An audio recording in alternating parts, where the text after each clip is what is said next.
నమస్కారం ABK news కి స్వాగతం. హెడ్లైన్ చూద్దాం. ఏపీలో రేషన్ కార్డులు ఉన్న వారికి గుడ్ న్యూస్. వచ్చే నెల నుంచి ఉచిత బియ్యంతో పాటుగా సబ్సిడీపై చక్కెర, కందిపప్పును పంపిణీ చేయాలని నిర్ణయం.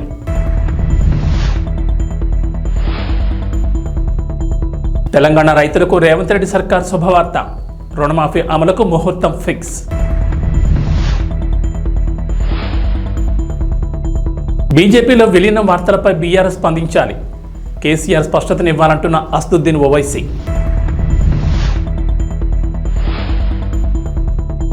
తెలంగాణ, ఏపీలో భారీ వర్షాలు.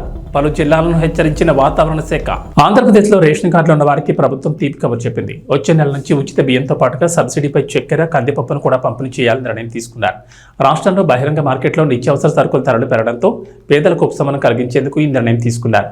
ఈ మేరకు రాష్ట్ర వ్యాప్తంగా రాయితీ ధరలపై కందిపప్పు, పంచదార సరఫరాను పునరుద్ధరించాలని పౌర సరఫరాల శాఖను ఆదేశించారు.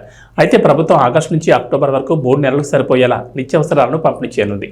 బియ్యంతో పాటుగా కందిపప్పు, పంచదార, గోధుమ పిండి సరఫరా కోసం పౌర సరఫరాల శాఖ కాంట్రాక్టర్ల నుంచి ఇప్పటికే టెండర్లు ఆహ్వానించింది. మొత్తం 22,500 టన్నుల కందిపప్పుతో పాటుగా 17,538 టన్నుల పంచదార సేకరణ కోసం టెండర్లు ఆహ్వానించారు. అయితే పంచదార సరఫరాదారులు ఎక్కువ ధరలు కోట్ చేశారు. దీంతో పౌర సరఫరాల శాఖ టెండర్ ప్రక్రియను రద్దు చేసి మళ్లీ రెండోసారి టెండర్లను పిలిచారు. ఈ నిత్యావసరాలను ఈ వారంలోనే ఈ ప్రొక్యూర్మెంట్ ద్వారా టెండర్ల ప్రక్రియను అధికారులు పూర్తి చేయనున్నారు. వచ్చే నెల నుంచి కార్డుదారులకు రాయితీపై 67 రూపాయలకే కిలో కందిపప్పును అందిస్తారు. అలాగే అరకిలో చొప్పున చక్కెరను కూడా పంపిణీ చేస్తారు. గత ప్రభుత్వం రాష్ట్రాల్లోని కార్డుదారులందరికీ నాణ్యమైన బియ్యం, ఇతర రేషన్ సరుకులు ఇంటింటికి అందిస్తామని చెప్పారని, కానీ అందించలేకపోయారని కూటమి ప్రభుత్వం తెలిపింది. అయితే కూటమి ప్రభుత్వం అధికారంలోకి రాగానే పౌర సరఫరాల శాఖపై ప్రత్యేకంగా ఫోకస్ పెట్టారు. నిత్యావసర వస్తువులు తూకంలో తేడాలు రావడంతో ప్రస్తుతానికి వాటిని ఆపేశారు. ఈ సమస్యను పరిష్కరించి వచ్చే నెల నుంచి సరుకుల్ని పంపిణీ చేయనున్నారు. తెలంగాణ రైతులకు రేవంత్ రెడ్డి సర్కార్ ఎగిరిగంతేసే వార్త వినిపించింది. అసెంబ్లీ ఎన్నికల్లో ఇచ్చిన హామీ మేరకు రైతులకు 2 లక్షల మేర రుణమాఫీ చేసేందుకు గాను సోమవారం రోజున పథకానికి సంబంధించిన మార్గదర్శకాలు విడుదల చేసిన ప్రభుత్వం మరో శుభవార్త వినిపించింది. రుణమాఫీ అమలుకు ముహూర్తం ఫిక్స్ చేసింది. ఈ నెల 18వ తేదీ నుంచి రుణమాఫీ ప్రక్రియను మొదలుపెట్టనున్నట్లు ప్రభుత్వం స్పష్టం చేసింది. ఈ మేరకు సీఎం రేవంత్ రెడ్డితో పాటు వ్యవసాయ శాఖ మంత్రి తుమ్మల నాగేశ్వరరావు కీలక వ్యాఖ్యలు చేశారు. రైతు రుణమాఫీకి రేషన్ కార్డే ప్రామాణికమని మార్గదర్శకాల్లో పేర్కొనగా, రైతుల్లో ఏర్పడిన గందరగోళానికి మంత్రి తుమ్మల నాగేశ్వరరావు క్లారిటీ ఇచ్చారు. అర్హులైన రైతులకు రేషన్ కార్డు లేకున్నా రుణమాఫీ చేయనున్నట్లు స్పష్టం చేశారు. రేషన్ కార్డు అనేది కేవలం రైతు కుటుంబ నిర్ధారణ కోసమేనని స్పష్టం చేశారు. పాస్బుక్ ఆధారంగానే రుణమాఫీ చేస్తామని క్లారిటీ ఇచ్చారు. రాష్ట్రంలో మొత్తం రుణమాఫీ లబ్ధిదారులు 40 లక్షల మంది ఉన్నారని, అందులో కేవలం 6 లక్షల మందికి మాత్రమే రేషన్ కార్డు లేవని మంత్రి పేర్కొన్నారు. రూపాయల రుణం ఉన్నటువంటి ప్రతి రైతు ఖాతాలో జమ చేసేదానికి 18వ తారీఖు సుముహూర్తం నిశ్చయించారు. కానీ రైతులందరూ ఆ కార్యక్రమంలో పాల్గొని ఆ ₹1,00,000 వెంటనే మీరు మళ్ళీ మీ చేతిలోకి తీసుకొని వ్యవసాయాన్ని పండగ చేయాలని చెప్పి రాష్ట్ర ప్రభుత్వం కోరుకుంటుంది. మిగతా ₹1,00,000 కూడా అతి కొద్ది రోజుల్లోనే మీ ఖాతాలోకి జమ చేసేదానికి రాష్ట్ర ప్రభుత్వం సర్వశక్తులు వడ్డీ మాట నిలుపుకోవడం కోసం ప్రయత్నం చేస్తుందని చెప్పి రైతు సోదరులకు విజ్ఞప్తి చేస్తున్నాం. మాజీ ముఖ్యమంత్రి కేసీఆర్ నేతృత్వంలోని బీఆర్ఎస్ పార్టీ బీజేపీలో విలీనం కాబోతోందని, ఇందుకోసం ఢిల్లీలో చర్చలు జరుగుతున్నాయని వస్తున్న వార్తలపై ఎంఐఎం చీఫ్, హైదరాబాద్ ఎంపీ అసదుద్దీన్ ఓవైసీ స్పందించారు.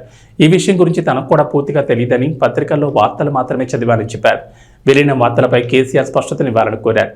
పార్టీ కార్యాలయంలో నిన్న ఆయన విలేకరులతో మాట్లాడుతూ 10 ఏళ్ల పాలనలో రాష్ట్రాన్ని బీఆర్ఎస్ అభివృద్ధి చేసిందని, అయితే ఎన్నికల్లో ఓటమి తర్వాత ఆ పార్టీ అనుసరిస్తున్న విధానాలు తనకు తెలియవని పేర్కొన్నారు. ఉగ్రవాదుల కాల్పుల్లో 4 జవాన్లు మృతి చెందడం బాధాకరమన్న ఆయన దీన్ని తీవ్రంగా ఖండిస్తున్నట్లు చెప్పారు. ఆర్టికల్ 370 ఎత్తివేశాక కాశ్మీర్లో పరిస్థితులు చక్కబడ్డాయని కేంద్రం చెబుతున్నది ఒట్టిదేనని విమర్శించారు. ట్రిపుల్ తలాక్, యూసీసీకి వ్యతిరేకంగా న్యాయ పోరాటం చేయాలని అఖిల భారత ముస్లిం పర్సనల్ లా బోర్డు నిర్ణయించినట్లు చెప్పారు. మహారాష్ట్రలో ముస్లిం ప్రార్థనా స్థలాలు, మసీదులపై దాడులు జరుగుతున్నా అక్కడి ప్రభుత్వం కానీ కేంద్రం కానీ పట్టించుకోవడం లేదని ఓవైసీ ఆగ్రహం వ్యక్తం చేశారు. తెలుగుదేశం పార్టీ అధినేత నారా చంద్రబాబు నాయుడు కీలక నిర్ణయం తీసుకున్నారు. ఇకపై కార్యకర్తల సమస్యలు తెలుసుకునేందుకు సరికొత్త కార్యక్రమానికి శ్రీకారం చుట్టారు. టీడీపీ శ్రేణుల సమస్యలు స్వయంగా తెలుసుకోవడానికి వీలుగా మంత్రులు, పార్టీ నేతలు నేటి నుంచి మంగళగిరిలోని టీడీపీ కేంద్ర కార్యాలయంలో అందుబాటులో ఉండాలని సూచించారు. చంద్రబాబు సూచన మేరకు రోజుకొకరు చొప్పున ఈ నెల 31 వరకు పార్టీ కార్యాలయంలో అందుబాటులో ఉంటారు. టీడీపీ కార్యకర్తలు, సామాన్యుల నుంచి వినతులు స్వీకరించనున్నారు. మంత్రులతో పాటు ఒక్కో రోజు ఒక్కో ముఖ్య నేత కూడా అందుబాటులో ఉంటారని పార్టీ కార్యాలయం తెలిపింది. శని, ఆదివారాలు మినహా అన్ని రోజుల్లో నేతలు అందుబాటులో ఉంటారు. తెలుగుదేశం పార్టీ అధినేత ముఖ్యమంత్రి నారా చంద్రబాబు నాయుడు ఆదేశాలతో ఈ నిర్ణయం తీసుకున్నట్లు పార్టీ కార్యాలయం ఒక ప్రకటనలో తెలిపింది. మంగళగిరిలో టీడీపీ కేంద్ర కార్యాలయంలో ఇకపై నేతలు, కార్యకర్తల కోసం రాష్ట్ర మంత్రులు అందుబాటులో ఉంటారని తెలిపారు. కార్యకర్తలు నాయకులు గమనించాలని సూచించారు. ఏపీ ముఖ్యమంత్రి నారా చంద్రబాబు నాయుడు కార్యాలయ చీఫ్ సెక్యూరిటీ ఆఫీసర్గా యువ అధికారికి బాధ్యతలు అప్పగించారు. ప్రకాశం జిల్లా మార్కాపురానికి చెందిన డాక్టర్ తంగిరాల యశ్వంత్ మొన్నటి వరకు జమ్మలమడుగు డీఎస్పీగా పనిచేశారు. తాజాగా కీలకమైన సీఎంఓ కార్యాలయం చీఫ్ సెక్యూరిటీ ఆఫీసర్గా బాధ్యతలను అప్పగించగా సోమవారం బాధ్యతలు స్వీకరించారు. యశ్వంత్ జమ్మలమడుగు వంటి ప్రాంతాల్లో ఇటీవల జరిగిన ఎన్నికల్లో సమర్థవంతంగా విధులు నిర్వర్తించారు. పోలీసు ఉన్నతాధికారుల నుంచి ప్రశంసలు అందుకున్నారు. దీంతో ఆయన ముఖ్యమంత్రి కార్యాలయ చీఫ్ సెక్యూరిటీ అధికారిగా నియమించారు. యశ్వంత్ మొదటి పోస్టింగ్ ఉమ్మడి చిత్తూరు జిల్లా పుత్తూరు కాగా అక్కడ మంచి అధికారిగా పేరు తెచ్చుకున్నారు. ఆ తర్వాత చంద్రగిరి, తిరుపతి లాంటి ముఖ్యమైన చోట్ల విధులు నిర్వహించారు. ముఖ్యంగా ఎర్రచందనం అక్రమ రవాణాను అరికట్టడంలో యశ్వంత్కు గుర్తింపు వచ్చింది. తిరుపతి నుంచి పుట్టపర్తికి డీఎస్పీగా వెళ్లారు. ఆ తర్వాత అక్కడి నుంచి జమ్మలమడుగు డీఎస్పీగా బదిలీ అయ్యారు. యశ్వంత్ వెళ్లిన కొంతకాలానికే ఎన్నికలు వచ్చాయి. జమ్మలమడుగులో ఎన్నికలు సజావుగా జరగడంలో కీలకంగా వ్యవహరించారు. ఎక్కడ ఎలాంటి అవాంఛనీయ సంఘటనలు జరగకుండా చర్యలు తీసుకున్నారు. విధులు సమర్థవంతంగా నిర్వర్తించడంతో ఇప్పుడు ఏకంగా ముఖ్యమంత్రి కార్యాలయం చీఫ్ సెక్యూరిటీ విభాగం అధికారిగా నియమితులయ్యారు. అన్నదాతకు ఆగస్టు 15 లోపు 2 లక్షల రుణమాఫీ వర్తింపజేస్తామని తెలంగాణ ప్రభుత్వం హామీ ఇచ్చిన సంగతి తెలిసిందే. 2 రోజుల క్రితం అందుకు సంబంధించిన మార్గదర్శకాలు కూడా విడుదలయ్యాయి. ఇక రేపటి నుంచి తొలి విడత రుణమాఫీ ప్రక్రియను ప్రారంభిస్తామని సీఎం రేవంత్ రెడ్డి వ్యవసాయ శాఖ మంత్రి తుమ్మల నాగేశ్వరరావు వెల్లడించారు. ఈ నేపథ్యంలో ఈ పథకానికి సంబంధించిన అర్హతల విషయమై మంత్రి తుమ్మల కీలక కామెంట్స్ చేశారు. మంగళవారం మీడియాతో చిట్చాట్గా మాట్లాడిన మంత్రి తుమ్మల ఎంపీలు, ఎమ్మెల్యేలు, ఎమ్మెల్సీలు, ఐఏఎస్, ఐపీఎస్, ఇతర ఉన్నతాధికారులకు 2 లక్షల రుణమాఫీ వర్తించదని స్పష్టం చేశారు. 1 లక్ష జీతం వచ్చే ఉద్యోగులకు కూడా రుణమాఫీ వర్తించదని అన్నారు. అయితే ఈ నిబంధన ప్రభుత్వ ఉద్యోగులుగా లేక ప్రైవేట్ ఉద్యోగులకు కూడానా అనే విషయంపై క్లారిటీ ఇవ్వలేదు. ఇక అర్హులైన రైతులకు రేషన్ కార్డు లేకున్నా రుణమాఫీ వర్తింపజేస్తామన్నారు. ఈ నెల 18న 1 లక్ష రుణమాఫీ చేస్తామని, అందుకు మొత్తం 6,000 కోట్లకు పైగా రైతుల ఖాతాల్లోకి జమ చేయనున్నట్లు వెల్లడించారు. ఆగస్టు 15లోగా మిగతా రైతులకు 1 లక్ష రుణమాఫీ చేస్తామని తుమ్మల స్పష్టం చేశారు. తమ ప్రభుత్వం సీఎం రేవంత్ రెడ్డి హామీ ఇచ్చే విధంగా ఆగస్టు 15 నాటికి 2 లక్షల వరకు పూర్తిగా రుణమాఫీ చేస్తామని చెప్పారు. రుణమాఫీకి మొత్తం 31,000 కోట్లు అవసరమవుతాయని, ఆ నిధులను రైతుల అకౌంట్లలో జమ చేయనున్నట్టు పేర్కొన్నారు. రేపు తొలి విడతలో 11.50 లక్షల మంది రైతుల ఖాతాల్లోకి 1 లక్ష రుణమాఫీ అవుతుందని చెప్పారు. రెండో విడతలో ఆగస్టు 15 నాటికి మరో 1 లక్ష రైతుల బ్యాంక్ ఖాతాల్లో జమ చేయనున్నట్లు వెల్లడించారు. కృష్ణా జిల్లా నూతన ఎస్పీగా నియమితులైన గంగాధర్రావు బుధవారం బాధ్యతలు చేపట్టారు. ఎస్పీ గంగాధర్రావుకు పోలీస్ సిబ్బంది వేద మంత్రాల నడుమ ఘనస్వాగతం పలికారు. వేద పండితుల వేద మంత్రాల నడుమ గంగాధర్రావు బుధవారం ఉదయం బాధ్యతలు చేపట్టారు. బ్రహ్మణో వేదామృతేనావృతాంగురీం తస్మై బ్రహ్మజ బ్రహ్మజ ఆయకేతం ప్రదాన్నదో అగ్నిరివ సుజిద్భవ ఆదిత్యాయ తేజో భవ విష్ణురివ శ్రీమాన్ భవ బ్రహ్మరాయుర్భవ ఆయురాయుర్భవ ధాన్యం ధనం వశం బహవత్కళాకం జలదం భక్తరం దీర్ఘమాయుః. కృష్ణా జిల్లా పెనమలూరు నియోజకవర్గం ఎమ్మెల్యేగా బోడే ప్రసాద్ ప్రత్యర్థిని మట్టి కరిపించి నియోజకవర్గం నుంచి తరిమి కొట్టి భారీ మెజార్టీతో గెలుపొందిన డైనమిక్ ఎమ్మెల్యే బోడే ప్రసాద్ని మర్యాదపూర్వకంగా కలిశారు రాధారంగ మిత్రమండలి రాష్ట్ర అధ్యక్షులు, జనసేన పార్టీ నాయకులు బుల్లెట్ ధర్మారావు. ఆయన ఆధ్వర్యంలో అతని మిత్ర బృందం మరియు Vijayawada Kanuru Ramasai apartments owners welfare association vice president Bullet Dharmarao, president Srinivas Meher, Jalalubeg, Iqbal, Pachipada Raja, Jaya, Pavan, Suresh, Satish తదితరులు మర్యాదపూర్వకంగా కలిసి బోడే ప్రసాద్ని ఘనంగా సన్మానించి ఆయన అభినందించి శుభాకాంక్షలు తెలిపారు.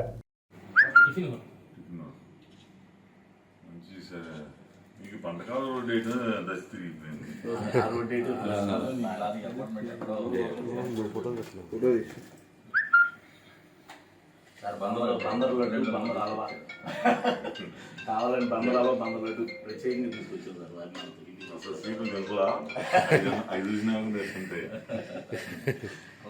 అంటే బంద నుంచి మేము వచ్చామనుకోండి, అది కంపల్సరీ ఉండాలి. ఏంటంటే బంద నుంచి ధర్మం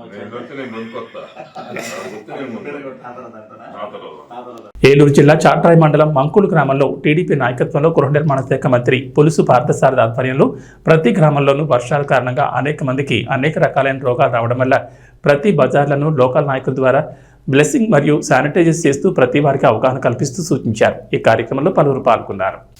పుల్లు పార్థసారథి గారు గెలిచిన సందర్భంగా ఈ గ్రామంలో దోమలో ఈ నీళ్ళు రాకోకుండా బ్లీచింగ్ పౌడర్ చల్లుతున్నామని నేను తెలియపరుస్తాను. అది ఇక్కడ పరిస్థితులను బట్టి దోమలు ఇవన్నీ రాకుండా జనం ఇబ్బందులు పడుతున్నారని చెప్పేసి తెలుసు కదా.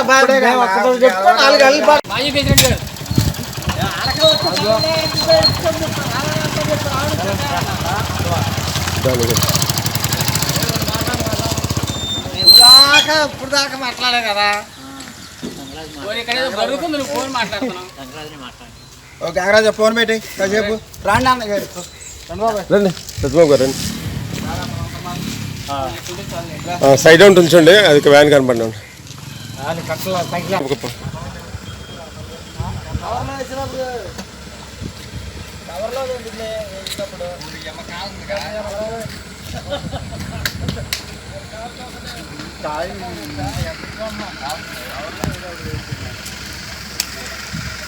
ఇలా వద్దామన్నా ఈ ఖాళీ మీటింగ్ వస్తున్నారు వీళ్ళు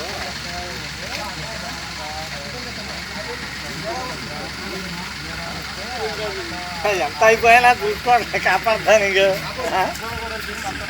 మంచిర్యాల జిల్లా బెల్లంపల్లి మండలం పెర్కపల్లి గ్రామంలో రోడ్డుకి ఇరువైపులా ఉన్న ఇళ్లలోకి వరద మురికి కాలువ నీరు రావడంతో రోగాల బారిన పడుతున్న మండల పరిషత్ అధికారులు పట్టించుకోవడం లేదని గ్రామస్తులు ఆరోపిస్తున్నారు. వర్షాకాలంలో వరద నీరు ఉధృతంగా ప్రవహిస్తూ మురికి కాలువన నీళ్లు వస్తుండటంతో చుట్టుపక్కల ఉన్న ఇండ్లు మునిగిపోతున్నాయని గ్రామస్తులు ఆవేదన వ్యక్తం చేస్తున్నారు. ఈ విషయమై సంబంధిత మండల పరిషత్ అధికారులకు ఎన్నిసార్లు ఫిర్యాదు చేసినా పట్టించుకోవడం లేదని గ్రామస్తులు వాపోతున్నారు. అదేవిధంగా రోడ్డు పక్కన ఉన్న ఆటో స్టాండ్ వద్దకు వచ్చే ప్రయాణికులకు తీవ్ర దుర్గంధం వెదజల్లుతుండటంతో వారు తీవ్ర ఇబ్బందులు పడుతున్నారు. ఇళ్లలోకి వరద మురికి కాలువ నీరు చేరుతుండటంతో విషకీటకాలు, దోమలు, ఈకలు, పాముల వలన వ్యాధుల బారిన పడే ప్రమాదం ఉందని గ్రామస్తులు తెలుపుతున్నారు. ఈ విషయమై గ్రామస్తులు మాజీ సర్పంచ్కు తెలపగా ఆయన స్థానిక పంచాయతీ కార్యదర్శిని చర్యలు తీసుకోవాలని పురమాయించినప్పటికీ ఆయన నిర్లక్ష్యంగా వ్యవహరిస్తున్నారని గ్రామస్తులు ఆరోపిస్తున్నారు.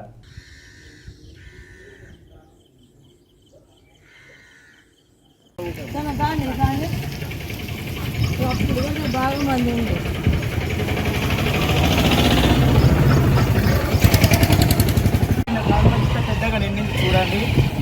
ఇళ్ళల్లో కూడా చేరినాయి. ఇలా పాములు, తేళ్లు, పురుగులు, డెంగ్యూ, మలేరియా, టైఫాయిడ్ జ్వరాలు వస్తున్నాయి. మా పిల్లలు అందరికీ కూడా ఇక్కడ చాలా తిరిగే ప్రదేశంలో ఒక ఈ నిర్లక్ష్యం వల్ల ఇంత జామ అయ్యి ఒక చిన్న వర్షానికి గింత కాలువ జామ అవడం వల్ల అయినా కూడా స్పందిస్తలేరు. ఖచ్చితంగా స్పందించి దీన్ని చర్య తీసుకోవాలని మేము కోరుకుంటున్నాం. జామ్ కావడం వల్ల చిన్న చిన్న పాములు, తేళ్లు అది చెరువులో కలిసే వాటర్. గ్రామంలో 10వ వార్డుకు సంబంధించిన మురికి కాలువ వాటరు ఎప్పుడైనా చెరువులోకి వెళ్ళే కాలువ ఆ చెత్త అంతా జామ్ అయి అవి రిటర్న్ వచ్చి ఇళ్ళకు వచ్చి అంత కంపు తయారై పాములు, తేళ్ళు అన్నీ పారుతున్నాయి. ఆ కంపుతోటి దోమలు, ఈగలు అనారోగ్యానికి గురవుతామని దాన్ని వెంటనే దయచేసి ఈ కాలువను సాగు చేసి నీళ్ళు వెళ్ళే మార్గం చేయాలని మేము కోరుచున్నాం. లేకపోతే చాలా ఇబ్బంది అవుతుంది మాకు.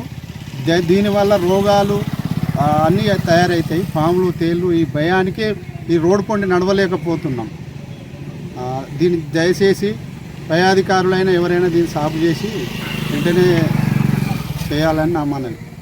గ్రామ పంచాయతీలోని 10వ వార్డులో గల ఈ మురికి కాలువ ఇది పోయిన సంవత్సరం పాలకవర్గం ఉండగా ఎంతో కొంత ఎంబడి పడి స్టాప్ చేయించినాం. ఇప్పుడు స్పెషల్ ఆఫీసర్ పాలన వచ్చింది. స్పెషల్ ఆఫీసర్ అనే మనిషి ఇప్పటి వరకు కనిపించలేదు మాకు. ఇక పంచాయతీ సెక్రటరీకి 2-3 సార్లు చెప్పినా కానీ మా దగ్గర బడియట్లేదు సార్, ఏదైనా చేసి చూద్దాము అంటాడు తప్ప పని చేసులేదు. ఇది మరి పై అధికారులు దీనిని స్పందించి వెంటనే ఈ మురికి కాలువని సాగు చేసి ఇక్కడ అనారోగ్యానికి గురి కాకుండా చేయగలరని మనవి. సుకుమార్, అల్లు అర్జున్ కలిసి పుష్ప 2ని బాగానే చెక్కుతున్నట్లుగా కనిపిస్తోంది. ఇంతవరకు షూటింగ్ను పూర్తి చేయలేకపోతున్నారు. ఆగస్టు 15 డెడ్ లైన్ పెట్టుకున్నారు, కానీ షూటింగ్ పూర్తి చేయలేకపోయారు. ఇప్పుడు ఈ మూవీని అయితే డిసెంబర్ 6కు వాయిదా వేశారు. షూటింగ్కి గ్యాప్ తరగడంతో బన్నీ తన ఫ్యామిలీతో కలిసి వెకేషన్కి వెళ్ళిపోయాడు. ఆదివారం బన్నీ రిటర్న్ అయ్యాడు. అయితే ఎయిర్పోర్ట్లో బన్నీ లుక్ చూసి అంతా షాక్ అయ్యారు. బన్నీ గడ్డం తీసేశాడు. తన గడ్డాన్ని ట్రిమ్ చేసుకున్నాడు. పుష్ప స్టైల్లో కనిపించడం లేదు. ఫ్లైట్లో ఎవరో ఒకరు బన్నీ లుక్ను చూపించారు. గడ్డాన్ని ట్రిమ్ చేసుకున్న బన్నీని చూపించారు. ఆ గడ్డం పుష్పరాజు లుక్లోకి రావాలంటే టైం బాగానే పట్టేలా ఉంది. అతను ఈ గడ్డాన్ని ఎందుకు తీయాల్సి వచ్చింది అని అభిమానులు అనుకుంటున్నారు. సుకుమార్, బన్నీ మధ్య గ్యాప్ ఏర్పడిందని, అందుకే ఇలా ఇద్దరు ఎడమొహం పెడమొహంగా ఉన్నారని నెట్టింట్లో ఓ టాక్ ప్రచారంలోకి వచ్చింది. బన్నీ ఏమో పుష్పాను 3 టీములుగా పెడగొట్టి షూట్ చేయాలంటున్నాడట. కానీ సుక్కు ఏమో అవన్నీ వద్దని అంటున్నాడట. అలా ఈ ఇద్దరి మధ్య గ్యాప్ వచ్చిందని ఇండస్ట్రీలో టాక్ వినిపిస్తోంది. బన్నీ ఇలా గడ్డం లేకుండా కనిపించడంతో ఇప్పుడు ఎలా షూట్ చేయాలని సుక్కు అన్నాడట. దీంతో సుక్కు హర్ట్ అయి అమెరికాకు వెళ్ళిపోయాడని అంటున్నారు. అయితే ఇందులో ఎంత నిజం ఉందన్నది పుష్ప యూనిట్కే తెలియాలి. కానీ బన్నీ ఇలా గడ్డం ట్రిమ్ చేసుకుని కనిపించడం అయితే అందరికీ షాకింగ్గానే ఉంది. ఈ గడ్డం మళ్లీ పెరగాలి, పుష్పరాజు లుక్లోకి మారాలంటే మినిమం 1 నెల రోజులైనా పడుతుంది. అంతవరకు పుష్ప 2 షూటింగ్ అయితే జరగదు. అంతవరకు మిగిలిన పనులు పూర్తి చేస్తారా, లేదంటే టీం అంతా ఖాళీగానే ఉంటుందా అన్నది చూడాలి. ఈ మూవీ కోసం ఇప్పటికే చాలా మంది చాలాసార్లు డేట్లను అడ్జస్ట్ చేసుకుంటూ వస్తున్నారన్న సంగతి తెలిసిందే. లంక పర్యటనతో టీమిండియా హెడ్ కోచ్గా గౌతమ్ గంభీర్ ప్రస్థానం మొదలు కానుంది. ఈ పర్యటనలో భాగంగా భారత్ 3 వన్డేలు 3 టెస్టులు ఆడనుంది. పర్యటనలో తొలి మ్యాచ్ జూలై 27న జరగనుంది. 2021 తర్వాత భారత క్రికెట్ జట్టు శ్రీలంకలో పర్యటించడం ఇదే తొలిసారి. ఆ పర్యటనలో హెడ్ కోచ్గా రాహుల్ ద్రవిడ్ ఉండగా భారత ద్వితీయ శ్రేణి జట్టుకు కెప్టెన్గా శిఖర్ ధావన్ ఉన్నాడు. భారత జట్టు శ్రీలంక పర్యటన పూర్తి వివరాలు, పర్యటనలో భారత్ 3 టీ20లను తొలుత ఆడనుంది. ఈ సిరీస్ మొత్తం పల్లెకెల్లలోని అంతర్జాతీయ స్టేడియంలో జరగనుంది. వన్డేలకు కొలంబోలోని ప్రేమదాస్ స్టేడియం ఆతిథ్యమివ్వనుంది. జూలై 27, 28, 30 తేదీల్లో 3 టీ20లు, ఆగస్టు 2, 4, 7 తేదీల్లో వన్డే మ్యాచ్లు జరగనున్నాయి. టీ20 మ్యాచ్లు భారత కాలమాన ప్రకారం రాత్రి 7 గంటలకు ప్రారంభమవుతాయి. వన్డే మ్యాచ్లు మధ్యాహ్నం 2:30 మొదలవుతాయి. ఇక వాతావరణ విషయానికి వస్తే బంగాళాఖాతంలో ఏర్పడిన అల్పపీడన ప్రభావంతో ఆంధ్రప్రదేశ్లో వర్షాలు కురుస్తున్నాయి. రాష్ట్ర వ్యాప్తంగా ముసురు వాతావరణం కనిపిస్తుండగా ఈ నెల 19న మరో అల్పపీడనం ఏర్పడే అవకాశం ఉందని వాతావరణ శాఖ అంచనా వేస్తోంది. ఈ ప్రభావంతో రాబోయే 5 రోజుల్లో రాష్ట్ర వ్యాప్తంగా విస్తారంగా వర్షాలు పడే అవకాశం ఉందంటున్నారు. ఇవాళ కోస్తా జిల్లాలో భారీ వర్షాలు, గురు శుక్ర శనివారాల్లో భారీ నుంచి అతి భారీ వర్షాలు పడే ఛాన్స్ ఉంది. రాయలసీమలో తేలికపాటి నుంచి ఓ మోస్తరు వర్షాలకు అవకాశం ఉందంటున్నారు. అక్కడక్కడ గంటకు నుంచి 30 నుంచి 40 కిలోమీటర్ల వేగంతో ఈదురుగాలులు వీస్తాయంటున్నారు. ఇటు తెలంగాణకు హైదరాబాద్ వాతావరణ కేంద్రం అధికారులు రెయిన్ అలర్ట్ జారీ చేశారు. ఇవాళ పలు జిల్లాల్లో భారీ వర్షాలు కురుస్తాయని చెప్పారు. రేపటి నుంచి 3 రోజుల పాటు పలు జిల్లాల్లో అతి భారీ వర్షాలకు ఛాన్స్ ఉందన్నారు. మంగళవారం దక్షిణ ఒడిశా పరిసరాల్లో కేంద్రీకృతమైన అల్పపీడనం ప్రస్తుతం దక్షిణ ఛత్తీస్గఢ్కు సమీపంలో కేంద్రీకృతమైందన్నారు. ఉపరితల ఆవర్తనం సగటున సముద్ర మట్టానికి 5.8 కిలోమీటర్ల ఎత్తులో నైరుతి దిశగా వంగి ఉందని చెప్పారు. ఈ మేరకు పలు జిల్లాలకు వాతావరణ శాఖ ఆరెంజ్ అలర్ట్ జారీ చేసింది. ఏబీ బులెటిన్ విశేషాలు. నమస్కారం.